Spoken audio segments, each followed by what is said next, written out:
Hello ladies and gentlemen, what is going on? It is me T7 Gaming here, and today we have another redstone tutorial on a fancy door. All you have to do is flip the switch and you will see a pretty awesome opening sequence, and the closing sequence is just as awesome. So yeah, let's check out the redstone. Alright ladies and gentlemen, I don't have my camera studio mod working, but we'll just do it this way. The good old fashioned way, modless. Anyway, as you see, the redstone is pretty giant, and as you see on the left, I think it is, the items that you need for this are pretty intense, but it's pretty worth it. I mean, the only problem I have with it is that block right there isn't filled in, those two blocks, and no matter what you do, you really can't. But I'm sure you guys that are smarter than I in the world of redstone could find a way to do that. So let's get to the tutorial. Alright, so the first thing you want to do is get yourself your 9x7 area. Dang, that's massive, but it's worth it. So you just want to go 1, 2, 3, and then on this block place a blob of dust, then kind of make yourself this kind of V shape. Place your repeater set to 4 ticks. Man, I did one too many. And then place a blob of dust right there. Then you want to place an individual dust right there with a block on top. Then you want to place an immovable block, so a furnace for me. I just like the way they look more than obsidian. And then your repeater there. This right here is your input block, so we'll wire that up later. We don't want to wire that up right now. Alright, the next thing you want to do is place 2 blocks right there, then make yourself your 3-piston line with your 3x3 area of slime blocks. Make sure that every block that it's touching the slime blocks is immovable. Then this part is very important. You need to place an immovable block right by this blob, and you should see that it goes up right after you set this to 2 ticks. It goes up all the way and down all the way. So yeah, that's that part of the door. Now let's just get to that part. Alright, quickly before we get to that part, just want to point out that that's your ground floor, so whatever you want to do, make it decorized and whatever, then go ahead and do it. So what I would do next is make your shape for the iron part of the door. It doesn't have to be iron, it can be any block you choose, but yeah. Then you want to build out 2 blocks and have pistons, 3 high, then just like this with your piston right here, and then with your pistons right there, and that should be all your pistons so far. Pretty sure that's all the pistons that you need, really.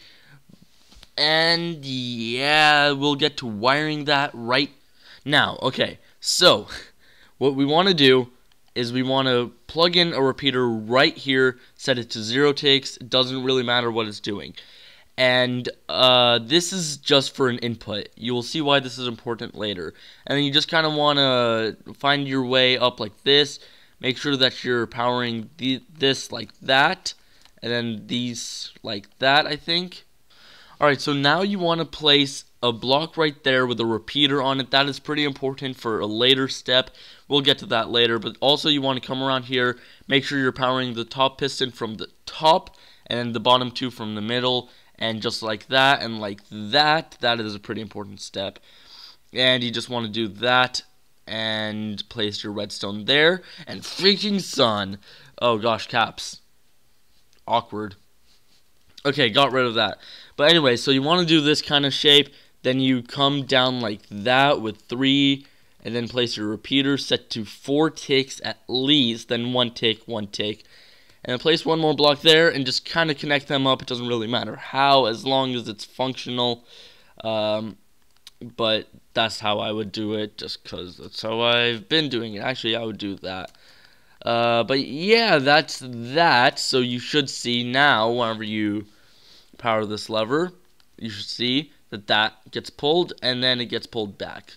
So that's good. Now you want to get to powering this piston right up there. So first, I'm going to advise you guys to just set yourselves some furnaces around the slime blocks like that. Just like that, as you see it. And actually take these out, because those ones aren't really that important. Place yourself some blocks up here. And then from this right here, you just want to make a straight line right on top, and then place yourself redstone dust right there, and you should see it extends, and then it retracts. One row to go. Here's where it starts getting tricky. In order to conserve space for this, you kind of have to do some really weird redstone tricks. So you do this, and like that, we're going to take it step by step. So that's those two pistons. Then you want to go down like that, and just kind of find your way down right there. So you would like to go back like that. Yeah, that's what I would do. Alright. And just like that. There we go. So that's all of those pistons. So you should see they retract and extend. But this doesn't go down yet. So now we have to get to making this extend first and retract last, if that makes any sense. So it'll make more sense as we're working with it. So let's just move on, and hopefully you guys will understand.